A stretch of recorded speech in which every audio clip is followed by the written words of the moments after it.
Magandang araw po sa inyong lahat. Aba, ang pag-uusapan natin, isang batikang civil servant, masigasig, masipag, at ang kanyang tinututukan ngayon ay ang issue ng mga kababaihan na naka-empleyo pero kulang ng benepisyo. Ang guest po natin, pakinggan natin si Dr. Annie Hiron, ang presidente ng Public Services Labor Independent Confederation at co-convenor ng Women Workers United. Magandang araw, Miss Annie. Magandang araw po, Mamalu, at sa lahat po ng sumusubaybay ng inyong programa at maraming salamat. Karangalan ko po na makapanayam ninyo ang aking idolo. Ay, si Dr. Annie po, doctorate in Public Policy and Management. Ano po? Hindi Opo. po doktor na medical. Baka Di po. magkunin kayo ng mga sakit ninyo. Sakit ng lipunan at ng labor ang ating tututukan. Siya rin po ay naging empleyado. 30 years po. Magka-combine na. TESDA, NMYC, National Manpower and Youth Council, at naging whistleblower actually sa mga ng mga textbooks na overpriced sa TESDA. At saka marami na rin hong award at recognition sa kanyang trabaho bilang Freedom of Information Advocate, Anti-Corruption Advocate, Good Governance Advocate. So Miss Annie, kwento nyo nga sa amin, anong kalagayan, bakit tila aba sa inyong ulat ang kalagayan ng mga manggagawang babae sa Pilipinas? Yan talaga yung matagal na yung problema, pero syempre laging na itatampok sa buwan ng mga kababaihan yung patuloy na kalagayan ng mga babae na nako-concentrate, no? Masyado siyang marami doon sa mga trabaho na walang kasiguruhan, yung tinatawag na precarious work, mababa ang sweldo, at kokoonte yung pagkakataon na umabanse kung sa kanyang ginagawa, no? Walang training, no? Kaya kakarimpot na sweldo, syempre yan pa yung malaking problema. Maraming trabaho, kakarimpot ang sweldo, at syempre kasama na noon pagkatapos sa trabaho, pag-uwi sa bahay ay gagampanan pa rin ang maraming trabahong pambahay dahil nga doon sa tinatawag nating maraming o multiple roles ng mga kababaihan. So tinututukan po namin yan. Kasama na ngayon yung dumaraming bilang ng kaharasan at panggigipit laban sa mga kababaihang manggagawa. Okay. Ngayon, Miss Annie, meron kayong isinusulong na implementation immediately nung tinatawag na International Labor Organization Convention number 190 o 190. Ano po ba ito? Sige, itong Convention 190 ay yung tinatawag na Convention for the Elimination of Harassment and Violence in the World of Work. Napakahalaga nitong instrumento na to na niratipika ng gobyerno ng Pilipinas noong lamang December 11, no, nung nakaraang taon. At ito ay binibigyan ng mas malawak na definisyon, ano ba yung harassment, ano ba yung karahasan na kinabibilangan ng economic violence, physical violence, psychological, emotional, at kasama na yung gender-based violence na tinatawag.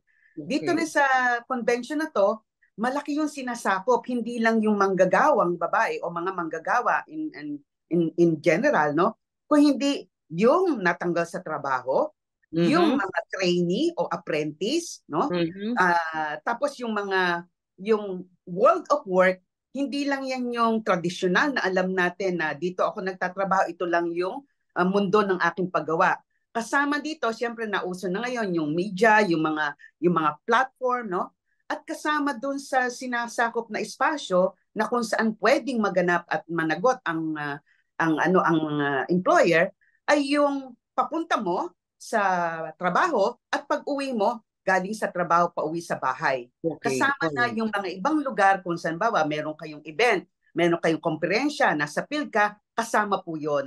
Dati hindi, pero yan ngayon yung pinalawak na definisyon ng World of Work. Okay. Bago po natin puntahan yung implementasyon na tila yata gusto ninyong isulong agad-agad, ano ho ba, himayin natin yung psychological violence na dinaranas. Sabi ninyo, doon sa ulat, parang halos siyam sa bawat 10 ng mga kaso ng harassment sa workplace, kababaihan ang nagiging biktima. Pakipaliwanag nga ano yung klase ng mga exploitation o violence o parang discrimination against women. Oo. Unang-una, yung sexual, yung mga pagbibiro, yung mga hindi naman gusto ng mga pahawak-hawak, yung mga patutsada, yung mga pagpapakita ng mga o pagpapadala ng text, pagpapakita ng mga larawan na hindi maayos, no? Kasama yon. At tapos yung pagiging babae mo ay nahaharas ka dahil halimbawa kailangan mong lumiban. Hindi ka makaliban kasi ang threat sa iyo ay mapapalitan ka o maapektuhan yung promotion mo, no? Yung age, hindi naman yung problema din sa mga kalalakihan, pero mas matingkad yung edad ng kababaihan pagdating diyan sa pagtatrabaho, no? Kasama din dun sa nasa liksik namin, yung bang ikaw ay iniimbita o gusto kang anyayahan ng iyong employer na lalaki sa labas para mag-asiste na kahit hindi mo naman gusto at alam mo na mayroon kang agam-agam na ito ay aring kahinatnan sa iyong maharas ka, no? So yun yung mga nakukuha namin at ang masama pa nun, karaniwan sa mga babae sinasarili. Hindi iyan na inire-report, no? Hindi sumasangguni dahil nga dun sa pangamba na siya ay mawalan ng trabaho o maapektuhan yung kanyang kasalukuyang trabaho. Pero kung magre-report ka naman, kanino po magre-report? Kasi minsan yun yung problema, no? Parang gusto mong humingi ng tulong, hindi naman malinaw sino ang hihinga ng tulong at sino ang makikinig sa'yo. Oo, sa ngayon, meron tinatawag na dapat ang mga lugar pagawaan sa gobyerno, ito ay mandatory, no, na magkaroon ka ng tinatawag na Committee on Decorum and Investigation. Bukod pa dun sa grievance na mga committee na dapat, no. Ang problema ayon dun sa pag-aaral namin, mayroon ngang mga komite pero hindi naman ito gumagana o hindi umaandar, hindi nagpa-function. At ito ay question din ng kapasidad ng mga nakaupo doon. O kung minsan, walang kinatawan ang manggagawa doon sa mga komite na yon, no? So, yun yun. Merong ganon. Tapos, alam mo kasi, yung pagdating doon sa mga harassment na yan, kailangan mas maingat ang paghawak mo at pagtrato mo, pag-process mo ng mga kaso. Hindi yan, kailangan merong confidentiality na tinatawag na miniminti na habang pinoproseso at dinidil yung kaso. Hindi pwedeng masuwalat yan kasi kung minsan pinahihiya yung babae Pinahihiya yung babae at sinisisi na kasi ganyan ka naman ikaw naman ang may kasalanan, ikaw yung hindi mo sarili mo, ikaw ang nagpakita ng motibo, yung mga ganun, lalo na dun sa mga harassment na sexual ang tinutukoy, no, ang nature. Miss Annie, yun po namang gender pay gap, yung sa sweldo. Tila sa inyong pag-aaral, parang sa bawat piso na natatanggap ng mga kalalakihan, agrikultura o industriya, parang 90 centavos ang nakukuha lang ng babae. O medyo talagang malaki pa yung gap sa ibang sektor. Pakipaliwanag mo, bakit po meron yatang hanggang ngayon, matagal ng panahong issue to? Oo. 90, tumaas na nga dati namin na pag-aaral, 65 centavos lang, no? Sa bawat piso, 65 centavos. So siguro na update niya, no? Pagpalagay na natin na 90, so merong gis, no? Na sentimo na gap. Bakit nangyayari yan? Kasi hindi pa rin natin nababasag yung paningin na ang babaeng nagtatrabaho ay pang-suporta lang. At ang kinikilalang breadwinner o tagapagtaguyod dapat kumita ay ang kalalakihan. Kaya ang sinasabi, hindi baling wag mong sweldohan ng ayos yung babae, total pangdagdag lang yan doon sa kinikita nung lalaki, no? Yung ganon. Tapos meron din na yung mga trabaho na ang tingin ay extension lang ng mga natural na gawain ng mga babae. Halimbawa, pag-aalaga, pagluluto, kung ano man, no? Yan din ay tinatawag natin, hindi binibigyan ng parehong halaga kung iyan ay ginagampanan ng lalaking manggagawa. Dahil nga dun sa stereotype na yan, dun sa kaisipan na matagal na, cultural din, patriarchal, no? na supporting role lang, no? Pang-suporta lang, pangdagdag ang kinikita ng kababaihan. Okay. Ngayon, Miss Annie, ang Pilipinas po ang unang Asian country na nag-ratify nitong ILO Convention 190 at pati si Pangulong BBM nagkaroon ng parang issuance na talagang susuportahan nila. Pero bakit po ang implementation nabibitin? Sabi niyo hindi handa yung maraming ahensya yata. O ano pa ba Oo. kailangan gawin para ma-implement? Kailangan yan, hindi lamang nanguna tayong mag-ratifika, no? Marami pa rin kaming nakita na mga patakaran at marami din tayong batas na kailangang i-align, kailangan Okay. maging compliant dyan sa Okay. convention. Halimbawa, yung sinabi ko, yung definition, no? Yung sinasakop. Ang tradisyonal ng sinasakop, yung manggagawang direkta, hindi yung mga trainee, hindi nawalan ng trabaho. So isa yon. Kailangang iugnay o iayon yung mga kasalukuyang patakaran at maging yung mga batas, no, dito sa convention na to. Hindi handang ahensya kasi ang tingin nila trabaho lang yan ng kagawaran ng paggawa o yung Department of Labor. Hindi naman. Kasi ang daming ang daming nasa informal, sa formal, sa public, sa private, no? Pati yung mga migrant workers ay sinasakop nitong C190. So, kumbaga, yung buong makinarya ng gobyerno ay kailangang umandar ayon dito sa espiritu, prinsipyo at intensyon ng C190. Kaya sinabi namin na, teka lang, mukhang kailangan lahat handa. Isang kumpas, lahat ay tumutugtog ng ayon sa kanyang instrumento o ayon sa kanyang mandato. Hindi pa namin nakikitang ganon. Unang-una, kahit din sa mga manggagawa, kinakailangan namin ipaliwanag na ito yung mga karapatan, ito ang kinakailangang mangyari, no? Ayon dito sa convention na to. Okay. Yung sa karanasan ng manggagawa, maraming batas. Ang dami natin pong magagandang batas, Ma'am Malu, no? Pero ang deficit natin, yung malaking puwang natin, yung implementasyon. Okay. Maganda yung nilalaman, pero pagdating na sa implementasyon, kulang na kulang tayo. Bakit? Kulang ng tao, no? Kulang ng pondo. Okay? Magpunta nga tayo sa kulang na tao. Halimbawa, kahit na lang sa Department of Labor, pag pinatupad mo yan, ang daming establishmento, kakarimpot lamang ang inspektor. No? So yung mga ganong klase na kung bakit nananawagan kami na umupo tayo, yung mga manggagawa, yung employer, no? Pati yung employer, maraming adjustment din yung employer na gagawin, no? Yung polisiya nila, yung pag-organize nila ng workplace nila, no? So, yun yung sinasabi namin na tapos na, hindi pwedeng hanggang ratification lang tayo, idiniposito natin yung instrumento, tapos sitting pretty na tayo. Hindi. Ang talagang start ay ito, yung implementasyon. Kaya yun po yung panawagan namin. Okay. So, Miss Annie, kailangan may trigger. Ano po? Kailangan may magsimula. Ang inyong hubang grupo, yung Women Workers United, mayroong parang panukalang roadmap o parang strategy paper para siguradong magagampanan ito kahit na siguro ilang taon pa yung lumipas, pero at least nagagawa ng mga the first steps na necessary.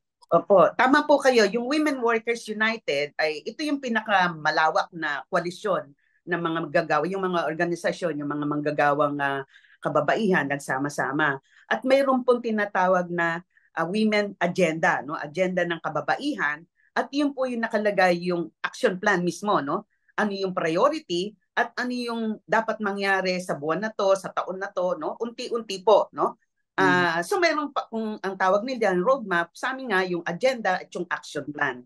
At kahapon nga rin po ay nakipagpulong na kami, nagsimula po kami makipagpulong sa Department of Labor para simulan na, no? Yung hakbangin na para dito sa implementasyon ng C190. Unang-una, ano yung mga yung gaps na yan, paano mo i-adjust, i-align. So dapat may reformulation, revision nung mga patakaran ngayon simula sa Department of Labor. Ganon din sa serbisyo sibil, no? Nakikipag-usap na rin po kami sa serbisyo sibil at saka sa ibang ahensya ng pamahalaan.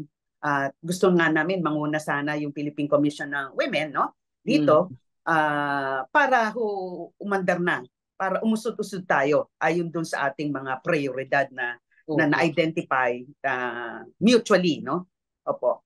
Okay. Ngayon, ang nagiging problema, Miss Anis, madalas may mga batas, magaganda nga, sabi ninyo, implementasyon nabibitin, or even katulad nitong ILO C-190, baka funding ang magiging problema. May estimate po ba kayo kung sakali man, ano yung funding obligation o gap? Sa bawat sektor kasi, yan din yung binabalangkas, no?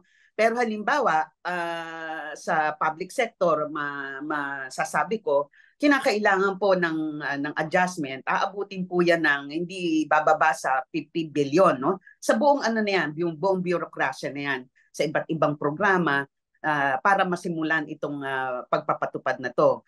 Particular, yung capacity, no? Yung pagbibigay ng kapasidad, hindi lamang dun sa mga government employees kundi mismo doon sa mga part ng labor, no, para magkatulong, no, magkatuwang. So malaking training, malaking awareness raising ang gagawin, maraming materyales na dapat po ay magawa at ma-circulate, no. At tingnan din po, bawa sa Department of Education na lang, titingnan mo rin yung mga libro, yung mga nilalaman ng curriculum ngayon para tingnan mo dun sa lente, no? Yung lens ng C190 ang gagamitin. Okay.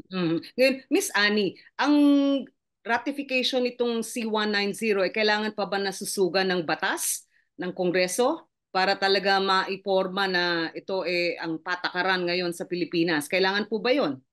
Una, ang dapat unahin, yung existing na batas na. Meron tayong expanded maternity leave, meron tayong Magna Carta ng Women, meron tayong Safe Space Act, meron tayong yung VAUSI na tinatawag, Violence and Harassment Against Women and Children. So tinitingnan po natin sa scanning, yung meron na. Pagkatapos, ano na lang yung puang para matakpan natin yung tinatawag na gap. So unahin natin yon. Pagkatapos, kung meron talagang kulang pa, tsaka natin ipapanukala ng batas. Pero sa ngayon, mas nakita nga namin, sayang naman itong mga batas na naipasa na kung hindi ito maipapatupad ng ayos. Malaki yung ambag nito. So uunahin po natin yon. Yung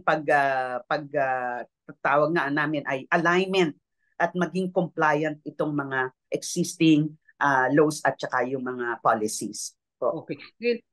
Speaking about Congress, abay meron hong panukala na wage increase. Ano po? Sa Senado, ang naipasa ay 100 pesos per day. So, ibig sabihin, ang minimum wage natin parang magiging parang in a month's time, kung 24 working days, ano po, to 26, 2,400 yung ipapatong. Ano po? Ang atin naman pong House of Representatives, abay mas medyo tinaas pa. 300, 50. Oo, Ano sabi po? nila. Oh. Siyempre, umaaray ngayon pa lang ang ating mga employers. Ano ho yung tingin ninyo dito? Ito ba yung dapat na paraan ng, of course, yung need, hindi na natin pagdedebatihan, ano po, yung pangangailangan. Pero kung ile-legislate to, ano yung mangyayari dun sa regional wage boards? Yung sabi nila, parang tipong sasapaw doon sa kalakaran ngayon na may wage boards naman tayo bawat region. Ano ho yung tingin niyo? Una, 100 pesos, 350 pesos, sapat ba yung munang amount? Kami, ang sinusuportahan po namin ay 150 na Okay. legislated increase at iyan po ay base lang sa pag-aaral. Hindi pa nga yan increase. Ang tawag namin dyan ay wage recovery. Kasi Alright. talagang kinain na ng inflasyon at matagal na yung hindi nagkakaroon ng legislated tinatawag ng legislated wage increase, no? Sa amin recovery pa lang nga yan eh. Hindi pa yan ng tunay. At syempre, parang default response na parati naming naririnig yan, inflationary yan, aalis, magtatanggalan ng trabaho. Pero sa totoo lang dun sa datos, ang taas-taas ng productivity ng labor. Hindi kumilos yung hindi kumilos yung sweldo, no? Kaya sinasabi namin, tumaas yung inflation din yung nang tinataas yung sweldo ng mga manggagawa eh. So bakit ikakambal niyo parate yung inflation dun sa pagtataas ng sweldo, no? So isang aspect 'yon. Bakit naman gusto namin ng legislated wage increase, no? Kasi sa wage board, alam mo naman na kada region, iba-iba yung wage, yung minimum wage ng agriculture at non-agricultural workers, di ba? Sa totoo ba, mas mura ba sa parte ng ng farm sa area na 'yan ang pamumuhay? Mas mura ba yung bilihin nila? Pag tiningnan mo, sa totoo lang, mas mahal pa nga yung ibang bilihin doon sa mga kanayunan sa region. So hindi namin nakikita na nakarealidad, no? Nakabase, yung mga kakarimpot, barya-barya nga lang ini-increase, lagi nga natatalo dyan yung labor sa pagdating dyan sa Regional Wage Board. Kaya ang gusto namin ay national living minimum wage across the board. Para patas na lang ang pakinabang ng manggagawa, hindi nandun ka na nga sa liblib na hirap ang buhay mo, forever ka nang mahirap kasi ang sweldo mo rin kakarimpot dahil yun ang sinasabi ng wage board. Kaya yun po yung aming issue dyan sa bagay na yan. Kung bakit gusto namin, talagang buwagin na nga yung wage board na yan kung ganyan yan, no? Na hindi naman nakakatupad. Kasi pag tinignan mo kahit NEDA to hindi kami ang merong invento nito nung panahon ni NEDA DG Perna. Siya na nga nagsabi, 42,000 ang 42,000 ang kailangan ng family of 5 para mabuhay ng maayos. Yung ngayon, pinakamalaki NCR, di ba? Nasa 600 plus. Sa NCR, ang sinabi na araw-araw na 1,600 plus ang dapat na sweldo ng manggagawa. So napakalaki ng agwat ng hinahabol. Kaya nga po, Ma'am Malu, alam mo, isang kahig santo ka, pero ngayon ang sitwasyon ng manggagawa, nakailang kahig ka na lang, isang beses ka lang tutuka. Sa trabaho na alam mo yon, yung trabaho mo na hindi sapat, mayroon kang 8 oras na trabaho, hindi pa rin sapat yung kikita, kaya ikaw naghahanap ka pa rin ng karagdagang pagkakakitaan para lang mag-abot, no? Ika nga, yung sinturon mo para mag-abot hanggang sa susunod na payday, no? Okay. So, yan po.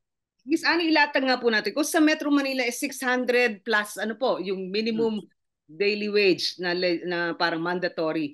Pero pag sa ibang region, ano yung smallest? Saan pinakamababa? Doon sa may BARM na ngayon, okay. nasa ano lamang, umaabot ng 250, meron pang ganon. Okay. Ano yan mas mababa yung agricultural, no? Kahit mga mamiso lang naman, pero mas mataas pa rin yung non-agriculture. So, lahat na ng kategorya yan ng mga manggagawa. So talagang hindi talaga sasapat. Talagang ang sabi nga namin, hindi pa yan wage increase. Recovery lang po ang hinihingi po namin dyan sa Senado at saka sa Kongreso. At saka ayaw namin ng ayaw namin ng itatali yan dyan sa Chacha, no? Ngayon kasi yan ang lumalabas na papasukin daw muna yung alisin yung mga economic provision, amyendahan, at saka kami increasean, no?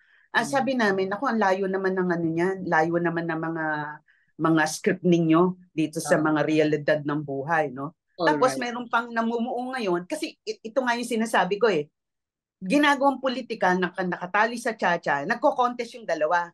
Sabi ng House, kami nga gusto namin 150 hanggang 350 Correct. Diba?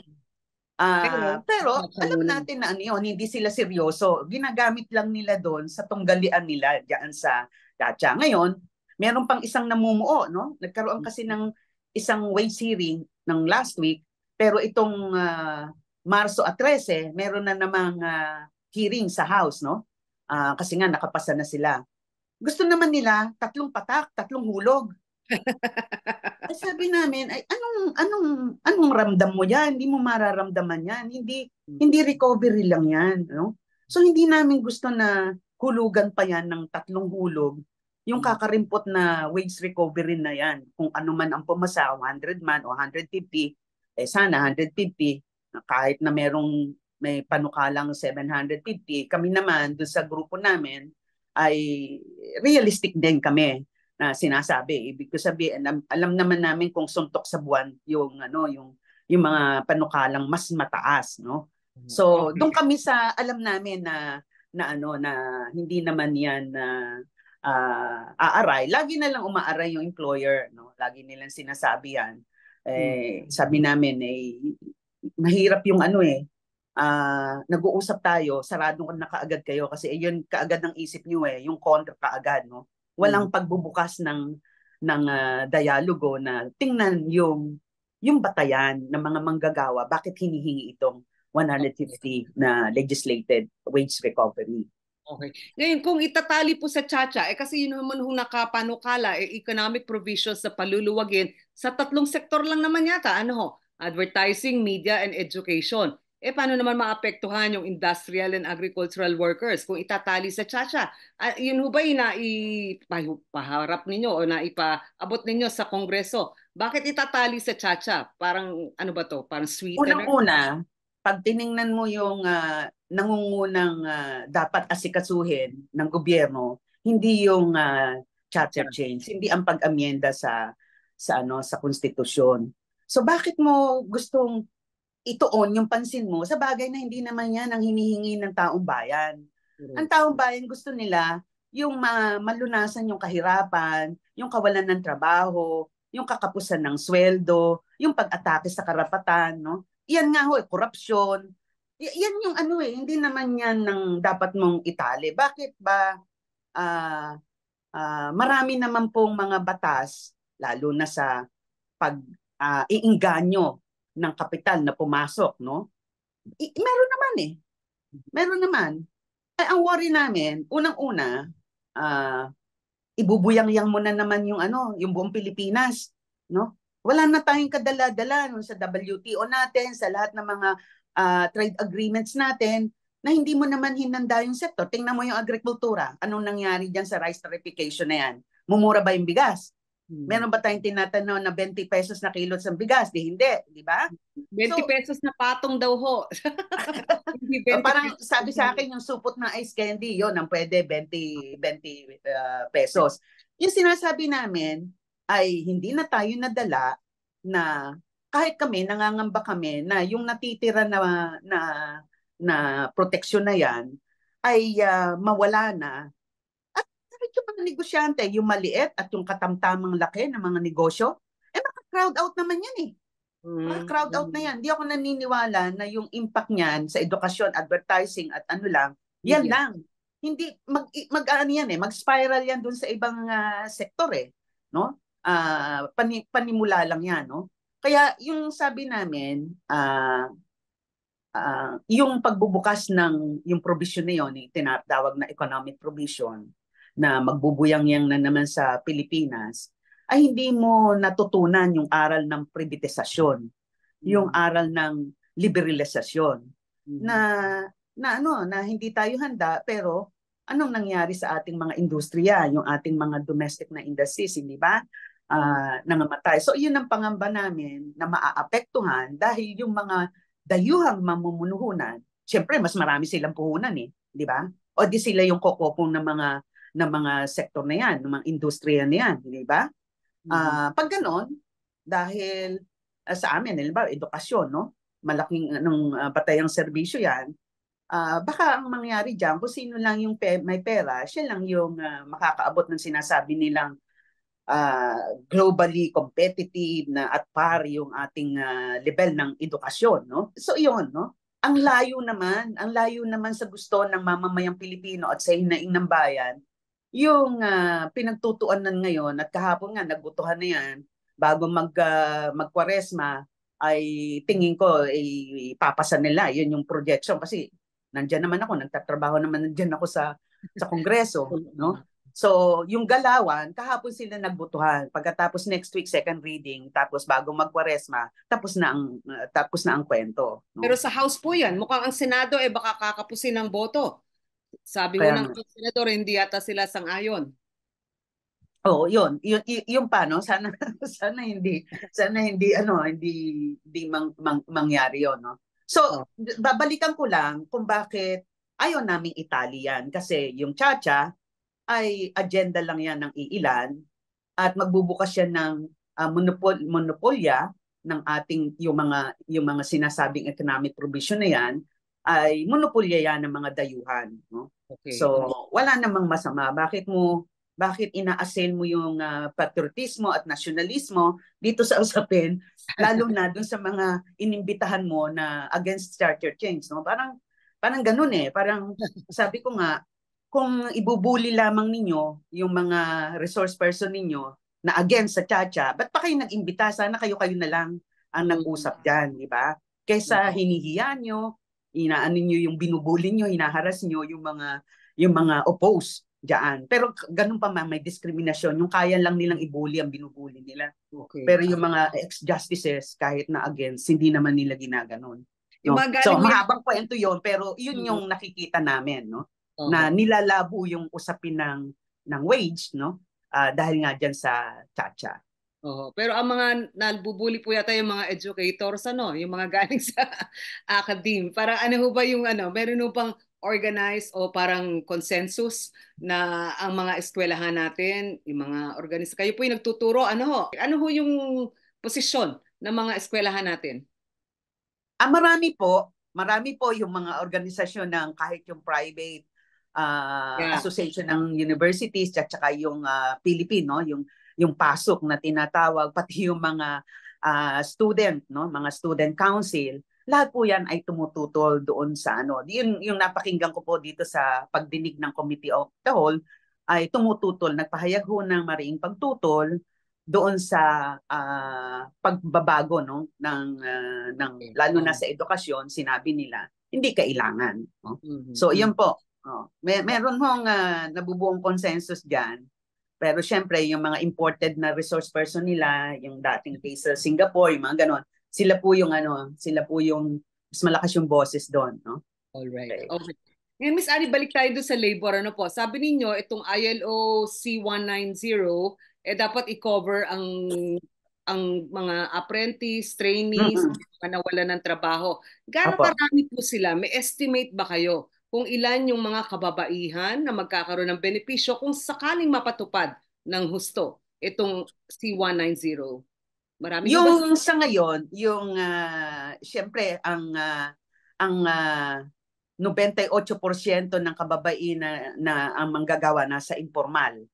Pagdating mo naman sa public sector, mahigit kalahati ng bureaucracia ay kababaihan. Okay? Alright. So, makikita mo yung informal na ekonomiya natin, napakaraki niyan. So, ito yung nakikita namin na magbebenepisyo din dito. Yung nagtitinda dyan sa yung kakarinderya, yung nasa agrikultura, no? Maraming kababaihan ang tinataya namin nasa 15 milyon sa buong formal, informal, public, private, Dami, yung mga kababaihan na mabebenepisyo nito. Wala kaming estimate dun sa mga apprentice at saka yung mga OJTs na tinatawag, no?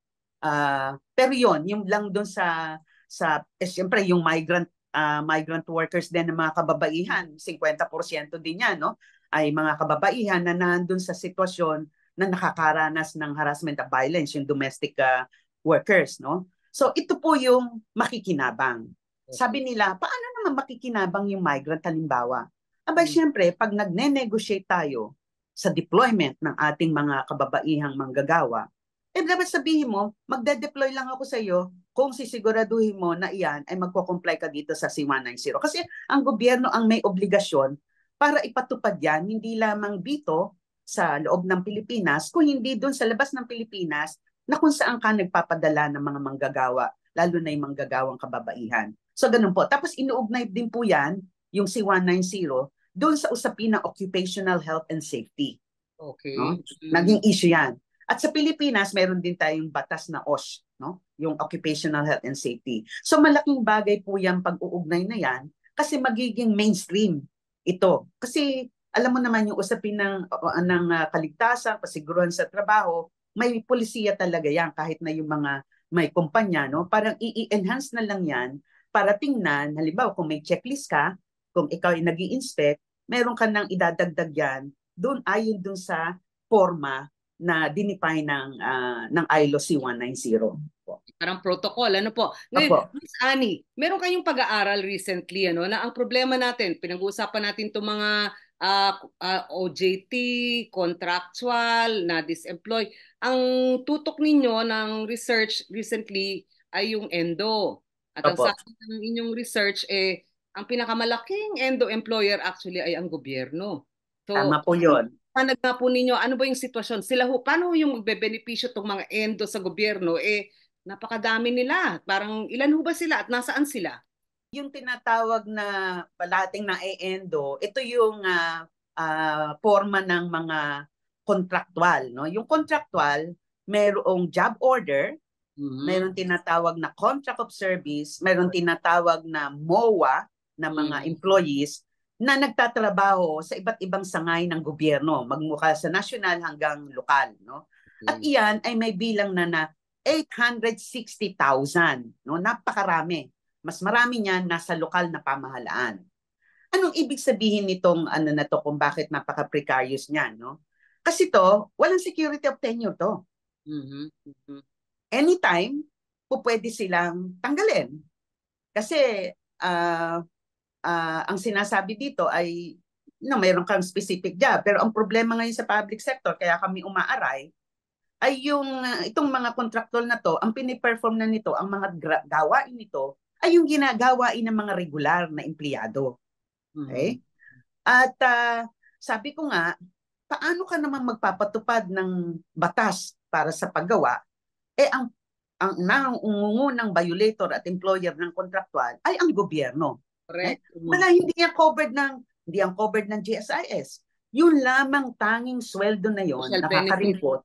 Yun lang, wala silang social protection. Walang ganon. Walang ganon. No? At kung gusto mong sakupin ka niyan, ikaw yung magbabayad para kang self-employed na tinatawag, no? So sabi ko, ang hirap naman ito, no? Sa sitwasyon. Tapos mayroon pa tayo na 420,000, no? 420,000 na mga volunteer na tinatawag na barangay health workers. Okay. Ito 24 hours a day, 7 days a week on call, nasa komunidad, mga volunteer yan. Ang tanging natatanggap niyan ay kakarimpot na honorarium. Abutan dile, depende pa yan sa kapitan nila. No? So, meron kang free, parang forced labor na nga yan, volunteer. Sa totoo lang, saan ka nakakita ng full-time volunteer? Ang tunay na esensya ng volunteer ay meron kang full-time na trabaho, meron kang spare time, at yun ang binabahagi mo sa komunidad. Ito, full-time volunteer, at ang masakit pa, tineterminate pa ng mga barangay, lalo na nung nagkaroon ng barangay election. I terminate you as volunteer, no? So anong impact nito sa mga kababaihan? Kasi ang pinag-uusapan natin dito, karaniwan dito kababaihan. Yun na naman. Hindi mo kinikilala, unrecognized, hindi mo binibigyan ng halaga, undervalued at unpaid work ng mga kababaihan. Okay. May impact yan. Suma totalo, 860,000 sa gobyerno. Ano po? 420,000 ng mga health workers, karamihan na unpaid volunteers. Mga 1.3 million halos. Mga parang sana ay masakop nitong C190 kung sakali. Ganun po ba yun? Ito, yung volunteer ay mahihirapan kasi yung kategorya o JT, pero sinisikap nga namin na kasi nga ito, barangay health workers, categorize mo na volunteer, pero may defined po siya ng mga workplaces Meron siyang set ng ginagawa at mandatory pa sa komunidad. So, yan po yung gusto namin na sakupin din nitong C190. Sinasako po ang mga kontraktual kasi ang nakalagay po doon sa C1 regardless ng kahit anong uri ng arrangement o tinatawag na employment arrangement ay sasakupin po nitong C190. Okay. At ang nasa labor code po yata basta they're performing critical services. Ano po? Services critical to the organization. So kung health worker, critical to yung barangay health workers natin, ang service na binibigay o yung mga contractual na sabi ninyo, ang ginagampan ng trabaho, trabaho na halos ng mga regular, pero sila contractual. So, essential at desirable po. Ang sabi ng labor code, dapat kung essential and desirable, yan ay, at sabi ko nga, kasi alam mo yung mga contractual at job order po, mamalo sa public sector, ilang taon na, paulit-ulit mo na nire-renew ang kontrata. Ibig sabihin, kailangan sila, qualified sila, na gampanan yung tungkulin na yon at yung mismong trabaho na yon ay kailangan, yung tinatawag natin, essential, desirable, necessary, dyan sa operasyon ng mga ahensya ng gobyerno. So walang pasubali Walang pasubali kasi sabi ko nga, At sabi nga nila, hindi daw yung government employee. No? So sabi ko, sige, kung hindi sila government employee, di dapat labor code ang mag-iral sa kanila. As sa labor code, 6 na buwan ka nagtatrabaho, dapat irregular ka. Iyan, 10 taon, 15 taon, 20 taon, na-reach na yung retirement age, on contractual pa rin. Na hindi raw kaano-ano ng gobyerno. Hindi ka namin empleyado. No? So, yan po. Sampid lang. Pero hindi ho ba apektado sila nung parang pagsalin-salin ng mga leader ng ating local government units? Kasi sabi ninyo, marami dyan nasa LGU. Ano po? Dahil po ba to sa every 3 years na nag-eleksyon, may sariling cluster na mga gustong i-hire ang ating mga politiko? Isa po yan dun sa pagpapalit ng liderato. No? Minsan, bayad utang, no, ng mga political leaders ng mga level niyan. Ang isang malaking kadahilanan ay yung tinatawag na personal services cap, yung ceiling na inimpose ng local government code sa mga 45-55 yan 45% lang ang pwede mong gamitin sa personnel. At 55% ang MOE mo, yung maintenance and other operating expenses. Kaya kahit kailangan ng mga local government ang tao, hindi sila pwedeng lumagpas doon sa cap, sa PS cap na tinatawag. Kaya nagre-resort sila sa mga kontraktual. Halimbawa, medyo natali, naintindihan namin kaya kasama namin yung local government dun sa pagnanais na amend yung local government code para doon sa tinatawag na full devolution, di ba? Nagkaroon ng full devolution. Okay?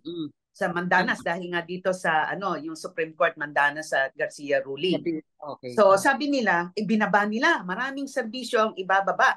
At sa loob ng 3 taon, no? Pagkatapos niyan, kayo na ang bahala diyan. O isang kamay ng Diyos kukunin ng LGU, yung mga personnel, kung pananatilihin mo yung PS cap.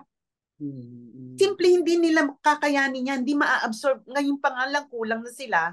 Pagkatapos itong mga essential na services na ibinaba mo, walang taong kasama. Di ba? Lalagpas sila kasi nilinaw na namin yan sa DBM. Sabi ko, dapat i-waive nyo yung PS. Dapat ma-adjust yung PS na yung mga local government, dapat mayroon silang tamang bilang ng mga empleyado para gampanan tong dinibold ninyo at saka ninyo i-adjust yung PS cap.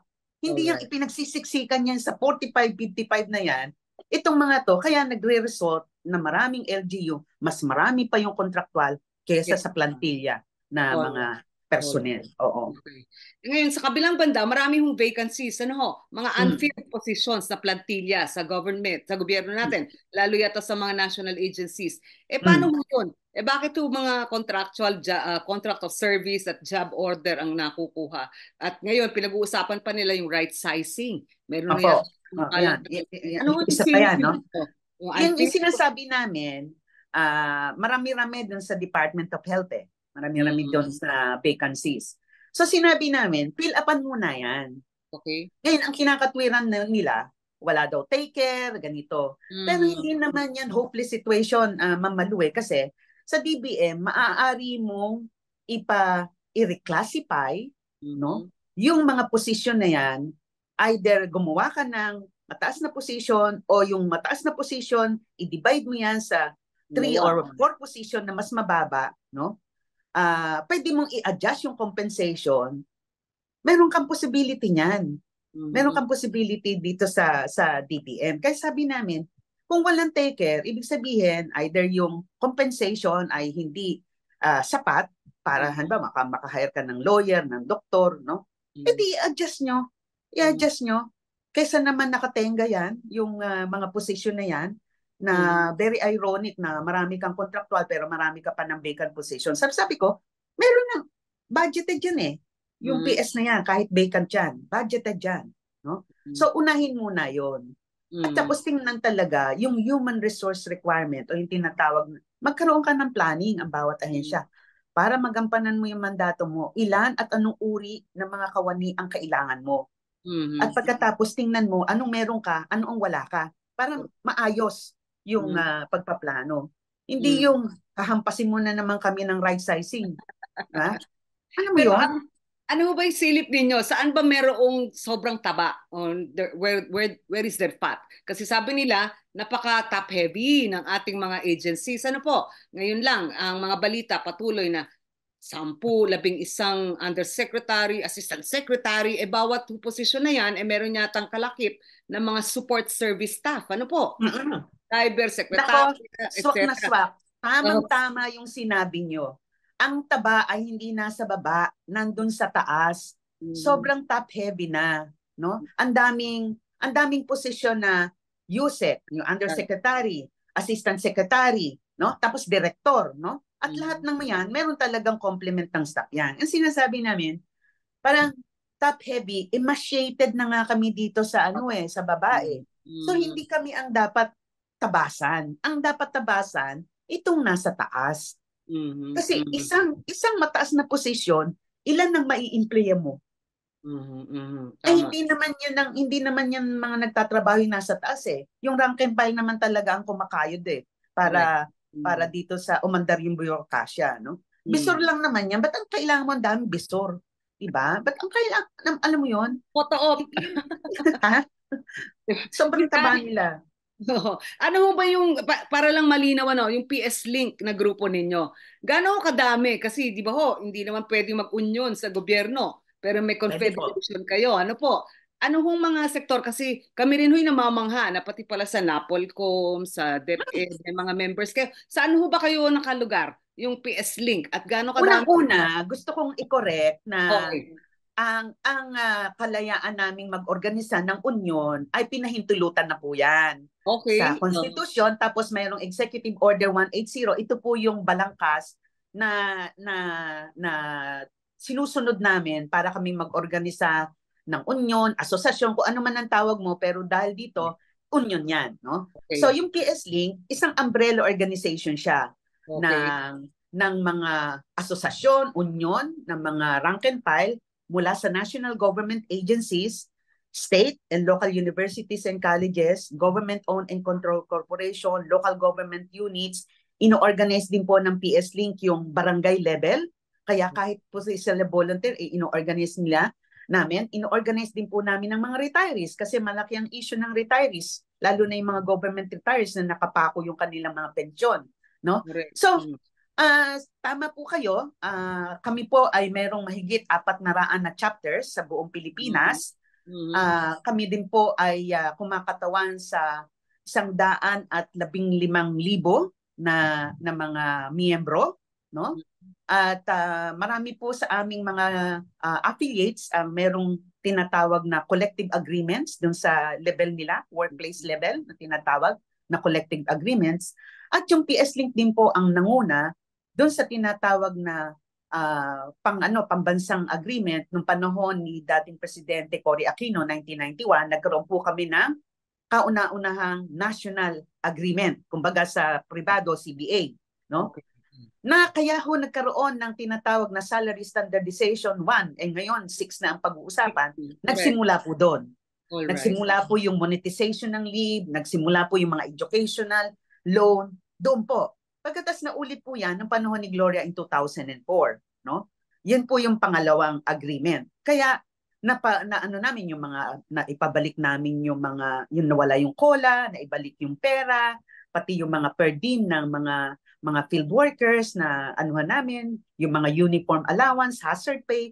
So ito po yung mga example nung mga negosasyon na pinangunahan po ng PS Link, no? Okay. So, yan po kami at ngayon may consolidation po kami, yung mga iba-iba pong mga federasyon at konfederasyon na malalaki ay nagsama-sama kami dun sa tinatawag naming National Public Workers Congress o PUBLIC. So, Okay. sino po ang bumubuo niyan? Bukod sa PS Link, nandiyan po yung Kamagpi, ito po yung kapisanan ng mga manggagawa sa government corporation at financing institution. Nandun po yung PIPSEA, yung Philippine Independent Public Sector Employees Association, yung Caraga area ng mga LGUs, at saka po yung sa SOCSARGEN. At Mm. recently ay sumapi na po sa amin yung Alliance of Government Workers in the Water Sector o AGWAS. So Mm. kami po ngayon ang kumakatawan sa pinakamalaking bahagi ng organisadong hanay sa public sector. Okay. So ibig sabihin, ang laki ng potential power ninyo ano po to influence public policy. So yung hindi lang ho parang benepisyo para sa mga manggagawa o kalagayan sa paggawa, ano po. Mm. So yung mga natututukan ninyong mga issue at kabilang na diyan yung itong ILOC 190 ba?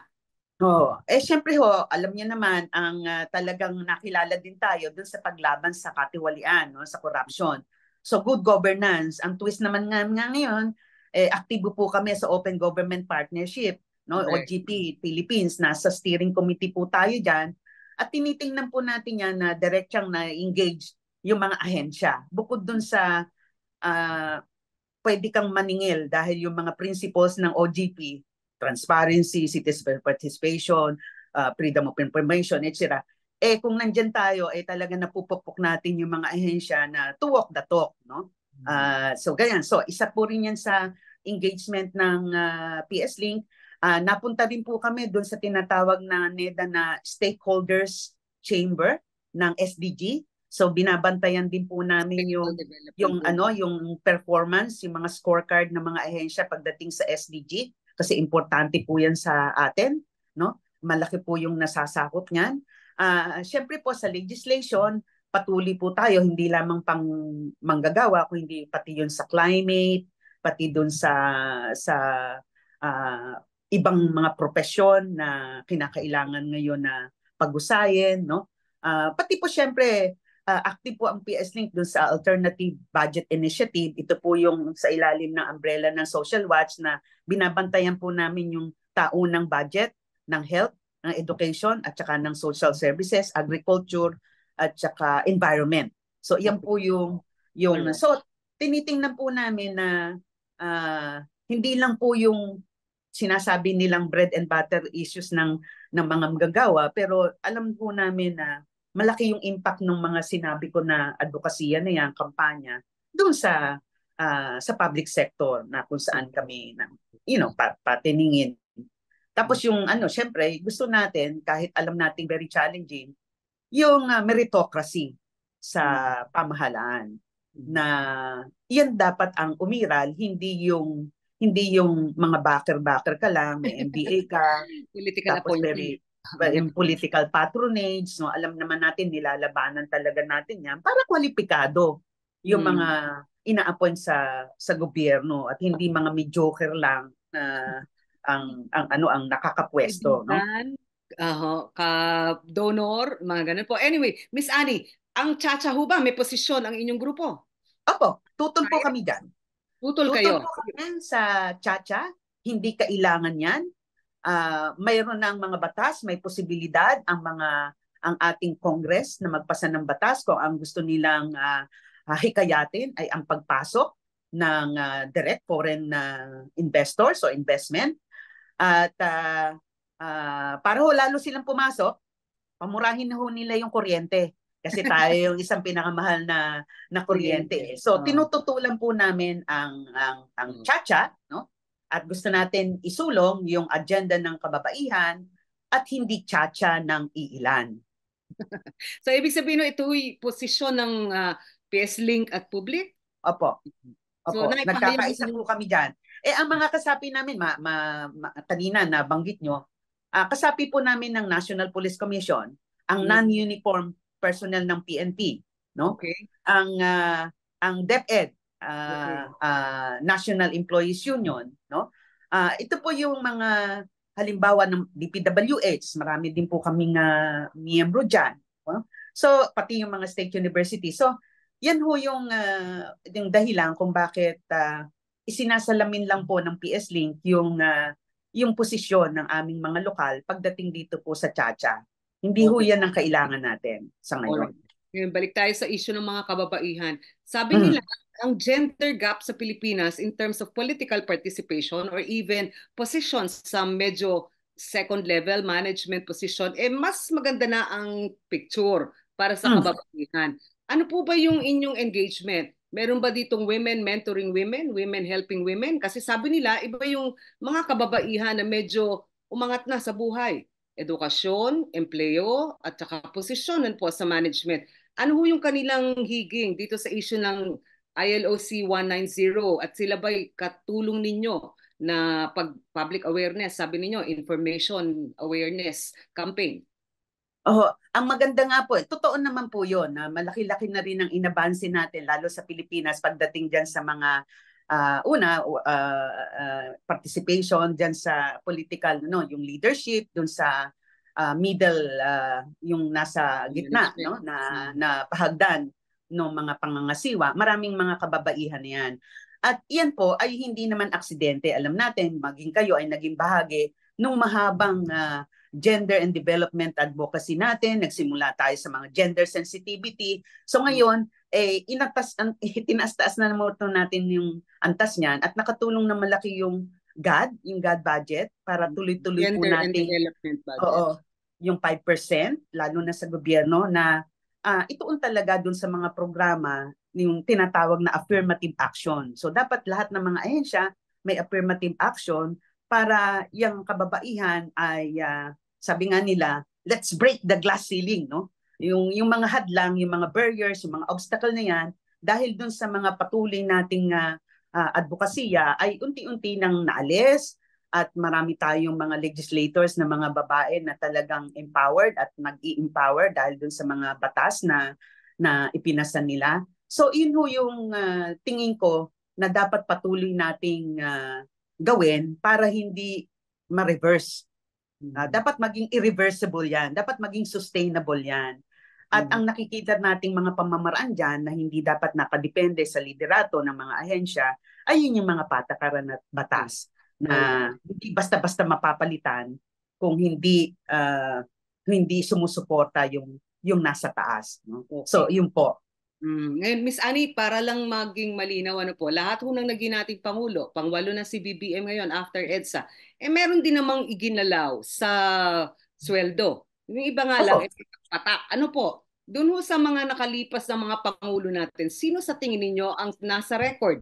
Siguro si BBM gumagawa pa lang ng kanyang record. Ang pinaka medyo mas considerate o mas bukas sa issue ng mga manggagawa, whether sweldo man yan o usapin ng proteksyon para sa mga kababaihang manggagawa. Sino po doon sa 7? Siyempre, nagsimula kay dating President Cory. Kung hindi siya nagsimula, ay hindi naman maari. So, tapos ay para doon sa kalahatan ng mga government employees at saka manggagawa, siyempre nung nagkaroon ng legislated ay nung panahon ni Ramos, no? Ni President Ramos, pati yung pagbabalik ng mga ilang nawala. Para sa mga sundalo at pulis, syempre mahal nila yung nagdoble ng sweldo nila, di ba? Kung masasabi ko kung saan umalwa din yung mga sweldo ng mga kapulisan at sundalo dun sa panahon ni dating Presidente Duterte, no? Pero pero para sa mga government employees sa kalahatan, nagsimula yan dun sa kay President Cory, tapos yung nasundan ng National Collective Agreement ni dating President Gloria Macapagal-Arroyo. Alright. Pero sino yung pinaka medyo gender sensitive at talagang malinaw ang posisyon na bigyan ng proteksyon at suportahan ang mga issue ng kababaihan? Sino yung pinaka lahat? Iniisip ko kung sino yung talagang umandar ng husto, yung yung champions ng usapin ng kababaihan. Oo. Kasi panahon ni President Cory, kasi diyan nagsimula yung national machinery, yung National Commission on the Role of Filipino Women, kasi kung titingnan mo, diyan nagsimula yon na may makinarya tayo, no? Tapos kailan ba yung dating Senator Shahani? Yung term na yon, yun dan talaga umarangkada yung yung ating advokasya at kampanya para sa gender equality, no? So yun po yung na very remarkable na mga period na tumatak, maging sa Supreme Court, yung naging natin diyan, mga associate justice natin diyan na babae. So yun yung nakita ko na period na talagang hindi lang nagpunla ng pundasyon, kung hindi tinuntungan ng mga susunod na mga presidente yung naitayo ng mga patakaran at polisiya. Sa panghuli ho, parang meron pa ho bang mga naiisip kayo na mahalagang panukalang batas? Maraming nakabimbin ano po, yung SOGI X, yun hong divorce law, etc. Liban pa ho dito sa pagsasaayos, sabi niyo yung alignment ng mga batas para sa C-190. Ano ho pa yung tinututukan ninyo na makapagsusulong ng kagalingan ng kababaihan? Panukalang batas, liban sa cha-cha na ayaw ninyo. So GS, sa GSC, siyempre gusto natin na maging inclusive at mabigyan din ng proteksyon ang lahat, regardless kung ano ang iyong sexual na orientasyon o anong gusto mong identifikasyon sa sarili mo. So isang malaking tinutulak po namin yan. At saka yung MACWI na tinatawag, Magna Carta for Women in the Informal Economy. Gusto po din namin na maisulong yan. At syempre, kami sumusuporta din kami doon sa divorce, no, na naiwan ko anong mangyari kasi last week yan ang tinidebate. So tatlong mahalaga, pero sa public sector gusto naming maipasa din yung Public Sector Labor Relations Act. Ito po yung magiging compliant ang Pilipinas doon sa pag-ratify niya ng ILO Convention 151 na kinampanya namin for 10 years. Noong 2017, ironically, nung panahon ni dating Pangulong Duterte na ratify yan, pero nakabinbin po yan. So, bali apat. PSLRB, MACWI, divorce law, SOGI, no? Yan po yung gusto natin na pagtuunan nila ng pansin. At hindi ko dapat makalimutan yung pagpasa ng Freedom of Information Bill. Kasi iyan talaga ang test. Huwag na tayong maglukuhan. Kung talagang gusto nyo ng bukas at transparent, huwag nyong kalimutan ito. Dapat mas-certify nga urgent yan itong Freedom of Information na bill. Kasi parang ito yung magbibigay ng spotlight para yung mga nagtatago ay mahantad, no? Yan. Sunshine Principle. So sa paghuli, Miss Annie, on a personal note, kayo po ay matagal na 30 years in government. Siguro yung inyong pagiging advocate, iba't ibang usapin na nabanggit nyo kanina, parang siguro halos kasing daming taon din po, no? Naging whistleblower kayo. At for a time, alam ko, medyo meron kayong karamdaman na dinanas. Ano po? Hindi ba kayo napapagod? Hanggang kailan? Ang pasensya Parang ang natutunan ko po dun sa mahabang bilang kawani ng gobyerno. Oo, ako po ay breast cancer survivor. Sa awan ng Diyos po ay unnatural po yung sinundan ko. Dun sa issue po ng pagkapagod at saka parang naging abnormal na yata ako, parang hindi ako mapakali pag hindi ako may ginagawa. So parang naging parte na ng hininga ko itong ginagawa. At masaya naman po ako dahil meron naman po tayong nakikita na na nangyayari o resulta dun sa ating mahabang mga advocacy kahit na mahirap. Yun din po yung nagiging parang vitamins ko para mapanatili itong ating kalusugan. At tinitingnan ko to na yung aking ginagawa po ay praktika na aking pananampalataya din. So ginagawa ko din ito dahil sa tingin ko ay binibigyan ako ng buhay para ipagpatuloy yung ginagawa ko ngayon. At kung sa tingin ng Diyos ay tama na, siya yun din na magdi-decide. So ito rin po yung aking batayan ng ating patuloy na pagkilos. Siguro dapat mag-shoutout din tayo. Maraming katulad ninyo sa career service, sa bureaucracy natin. At tila hindi yata lang sila nare-recognize enough kasi nasa harap ng camera usually yung mga bossing. So, Opo. Tama po 'yon, no? Gusto ko magpugay doon sa maraming kawani, mga lingkod bayan na talagang ang commitment nila ay naririyan. At sa tingin ko, kung wala po itong mga ito, no, umaandar ang gobyerno ng Pilipinas dahil kumikilos ang mga kawani ng pamahalaan. So, iyan ay despite sa kabila ng meron sa mga nasa taas na kuminsan iyan ang nagbibigay ng hindi magandang imahen sa bürokrasya at hindi naman yan patas para sa milyon, no? 2.4 million ang mga kawani. Pagpalagay mo na lang 400,000 yung mga tiwali dyan, a good 2 million ang naririyan na gulugod ng serbisyo sibil ng Pilipinas. So mabuhay po tayo mga Alright. kapwa ko na mga Alright. kawani ng pamahalaan. Okay. At dahil sa karanasan, institutional memory, at katapatan sa serbisyo, kasama po sa mga pinakamahuhusay naming sources bilang mga journalist. Actually, yun hong mga civil servants natin na unheralded at in the shadows ng mga politiko. Magandang araw po, Miss Annie. At tuloy-tuloy ho lang, bantayan ho natin yung implementasyon ng ILO C-190. Good day and keep safe!